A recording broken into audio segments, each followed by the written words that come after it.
Hello,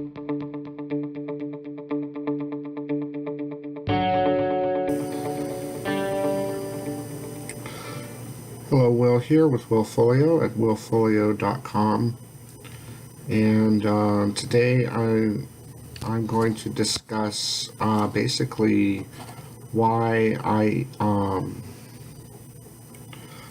have this blog. I mean, this blog has been up for probably about 6 months, and I don't really have many views on it or a whole lot of response, and that's pretty much okay with me. The real reason why I have the blog up is really for my own therapy. If you've seen my past videos, you'll know that I have schizoaffective disorder, and I talk about it in those videos and in the blog. If you're watching this on YouTube, you can log on to the blog at willfolio.com, and there's a blog post that accompanies this video, and it's called How a Blog Post Can Help with Schizoaffective Disorder. The reason why those blog posts helps with schizoaffective disorder is because it's kind of like the sort of thing you do when you get CBT, in terms of changing your thoughts and reevaluating the meaning behind the events in your life and the things people do and say, and kind of derailing those negative trains of thoughts and starting up more positive trains of thoughts. And in the blog post, I talk about my father and how he was growing up. And I'm not going to read the blog post to you, but I'll give you some highlights on it. My father was very angry growing up and very irritable, and he would whip us with belts whenever we just annoyed him. If he was ever perturbed or irked in any way, we would get a whipping. And when I got too old to be whipped, he would just hurl insults at me and verbally abuse me. And my father was mentally ill himself, and I just sort of go through these thoughts in the blog post, and basically the questions I'm asking is what happened growing up, what does it mean, how does it make me feel? It may be kind of a cliche question that a therapist would ask. How does that make you feel? Well, when you ask how that makes you feel, you're putting names on those emotions.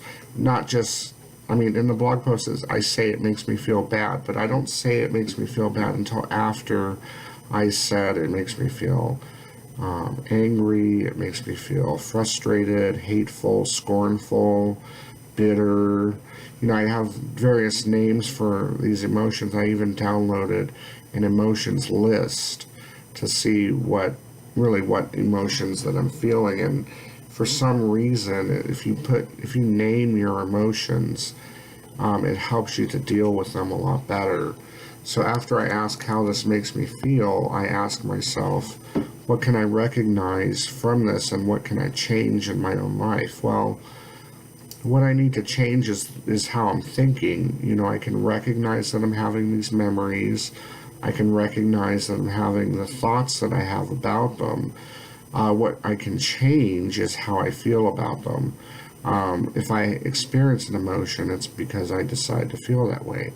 And one thing to kind of ask as an in-between question is, does that make me feel better that I have these emotions? Does it make me feel better to think that I was robbed of having a loving and nurturing father? Does it make me feel better to think that that he didn't live up to his responsibilities, and then feel the emotions that I feel? No, it doesn't make me feel better. So why would I think that? I don't have to think those things if I don't want to. My thoughts are my own, and I can own my thoughts and be in charge of them. And so I go through that process, and I feel that In the beginning, I would think that my father hated me, but after going through that process, I feel that he himself was going through something. And after, my working in behavioral health these past few years, I know that that's very common. My father had a mental illness himself. He had diabetes. And so that's going to come through in his emotions and what he exhibits. And, he was a very intolerant person. He got very angry when anybody just disagreed with him on anything or did something the way that wasn't the way he would do it. And he wanted things done his way, not just what he did, but he wanted everybody to do things his way. And, Jesus came to save everybody, not just, certain people, but Jesus may have rebuked hypocrites and intolerant people, but he did come to save those people just as much as he came to save everybody else. And my father's not here now, so I really shouldn't fret over the way I was treated. And this is just kind of a briefing on the blog post. But what I'm going to do next is just stop feeling that way and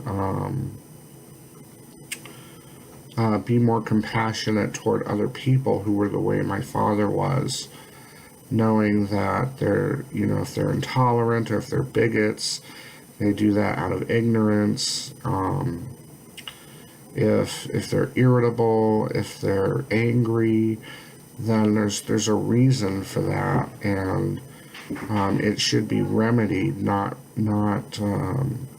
reprimanded, at least to the point where you're putting a person to shame. And I've been put to shame my whole life, and I think it's, shame is what separates us from God. It's far be it from me to think that anybody should be ashamed of themselves, no matter what they've done, even if they're a child molester, even if they're a rapist or murderer or drug dealer.